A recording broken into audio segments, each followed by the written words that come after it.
Harry's wife. I'm being held hostage. We now turn to an article by Stephen Cruiser in PJ Media, entitled I'm Being Held Hostage by Harry and Harry's Wife. What has Mr. Cruiser got to write about? Is he perhaps referencing the fact that Harry appears like a hostage, with Harry's wife being his captor? Or is he referencing the fact that he feels like he's a hostage to the two of them? Well, there's only one way to find out, and that is to dive into the article and learn more. Hey everyone, did you know that kinda sorta Prince Harry has a tell-all book out? As someone who writes and edits a newsletter 5 days a week, it is obviously impossible for me, the author of the article, Mr. Cruiser, writes, to avoid the news. I use a variety of platforms to curate what information flows to me, but it's not a perfect system for filtering out nonsense. There's also the fact that there are no real journalists at the big mainstream media outlets anymore, which means that there is more nonsense than ever. Because of all of the above, it has been impossible to avoid the incessant whining of the Duke and Duchess of Insufferable, Harry and Harry's wife. The reason I don't write a lot about international affairs is that I don't pay much attention to other countries. There's more than enough going on here to keep me occupied. I've always been apathetic about the British royal family, or any royalty for that matter. Yeah, I always admired Queen Elizabeth for hanging around and keeping her dullard son off the throne for as long as she did. Beyond that, I couldn't name most of the Brit royals if I had a gun to my head. I know that Hank and Harry's wife have a kid named Archibald Codswallop Fitzyarsey, or something like that. They might have another kid, but I'm unaware of its pronouns. I understand that there are some Americans who are obsessed with the British royal family, probably because they've never been obsessed with a history book. It never really bothered me before. We all need a hobby. For example, I like playing video games, which I know a lot of people don't understand. It was very much a to each his own approach by me, until Harry decided to move stateside and establish his bona fides as the most whipped husband in the world. I was aware of Harry's wife because I began binge-watching Suits during a low point in my life. My only knowledge of Harry was that he is Charles and Diana's son, and that a lot of conservatives admired him for his military service. What I've learned about them the last 2 weeks is that they are two people of great fortune and privilege who whine about virtually every aspect of their lives. I've learned this all in 2 weeks because every major news outlet that I have to pay attention to has turned into a Harry and Harry's wife gossip outlet. Harry seems to believe that the best way to pump up the book sales is to burn as many bridges as possible. For example, and then there is a tweet from Deadline Hollywood stating, some members of the royal family have got in bed with the devil, says Prince Harry of his family and the British tabloid press in his highly anticipated ITV interview. It wouldn't surprise me, the author writes, to find out that the little Duchess is feeding him lines through an earpiece. If he goes an entire interview without complaining about his family, she probably locks him in the Bad Prince basement without his supper. Now, whilst this author, of course, is joking in those terms, he is, of course, identifying, yet again, like so many other people, that Harry is under the control of his wife. Now, yes, he is his own person, but it has to be understood that he is an individual who was ensnared. And in the course of that ensnarement, he effectively gives up part of or all of his own identity because of the way that he is treated by his wife and the control that she has over him as a consequence of the manipulations and his own addiction to narcissists. Now, some of you may well say, oh, look, HG, we know he's a grown man, he can make his own decisions. It's too much to keep saying this is all down to his wife.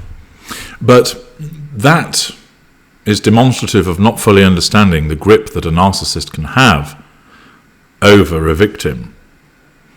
Many people who have not been involved with a narcissist don't truly understand the way that we are able to control people, that we are able to strip them of their own identity, to cause them, through a variety of manipulations, to do what we actually want, often to extremes. And if you want an extreme example, I'm just going to park Prince Harry for a moment and refer you to the kidnapping of Colleen Stan. Colleen Stan, who was born in 1956, is an American woman who was kidnapped and held as a sex slave by Cameron and Janice Hooker in their Red Bluff, California home over 7 years between 1977 and 1984. On May 19th, 1977, Colleen Stan was hitchhiking from her home in Eugene, Oregon, to a friend's home in Northern California, where she was heading to a birthday party. Cameron Hooker kidnapped 20-year-old Stan after picking her up. Stan stated that she was an experienced hitchhiker and had allowed 2 rides to go past before accepting the ride with Hooker. She reportedly felt confident climbing into the blue van because Hooker's wife Janice and their baby were in the car. When they stopped at a gas station along the way, Stan went to use the restroom. A voice told me to run and jump out a window and never look back, she recalled, but she calmed her fears and went back to the car. Hooker then pulled off the highway and put a knife to Stan's throat once they were alone in an isolated area. She was subsequently locked in a wooden headbox that was designed to prevent light, sound and fresh air from entering. After her kidnapping, Stan stated that she was tortured and kept locked in a box 23 hours a day until she was given a contract and forced to sign herself into slavery for life in January 1978. In view from the box, propped up against her purse under the bed, was a photo of Marie Elizabeth Spanhacker, a previous victim whose body was never found. Stan further stated that Cameron led her to believe that she was being watched by a large, powerful organisation called the Company, Triangulation, which would painfully torture her and harm her family if she tried to escape. Stan subsequently became a slave referred to as K and was forced to call Cameron master and was not allowed to talk without permission. Cameron reportedly wanted Stan to be like the female character in the 1954 French erotic novel Story of O. He then started raping her. Following this, the Hooker family moved to a mobile home in Red Bluff with Stan, where she was kept locked in wooden boxes under the couple's waterbed. In 1978, Janice gave birth to a second child on the waterbed above Stan. Stan essentially was kept in this dungeon, and to avoid painful punishments, she tried to comply with the commandments that Cameron gave her, which later led to her being allowed to go out to jog, work in the yard, care for the family's children in the mobile home, and help him build bigger accommodations for more slaves. Even with an open door, neighbours, and a telephone, she made no attempt to escape, as, according to Stan, her fear of the company kept her from seeking help. Now, there's more about all of this, and you can look it up if you want to see the further details, but the point is this: she was subjected to rape, punishments. She was kept locked in a box in very high temperatures. She had to basically use the toilet inside this box. She had to feed herself with scraps. And yet there was opportunity for her to escape, and she didn't.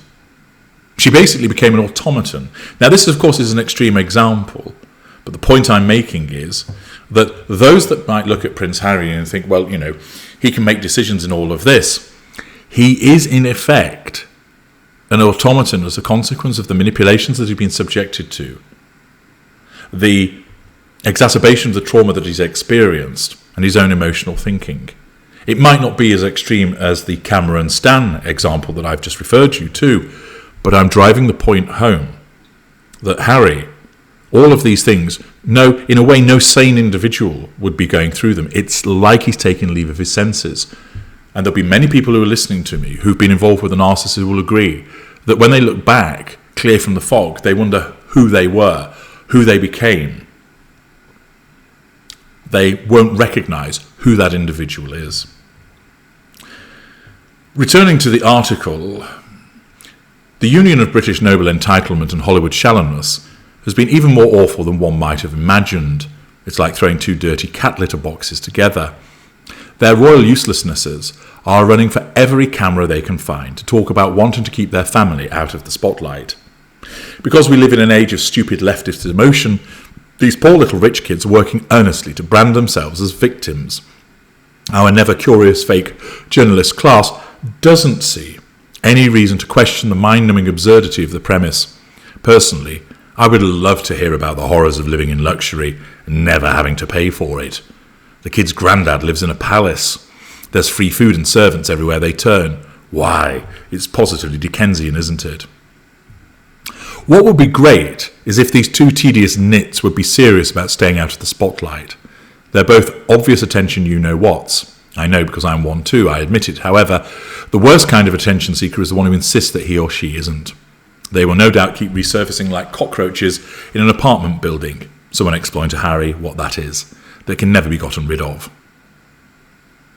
Harry and Harry's wife need to let the American press get back to fluffing for President LOL 81 million.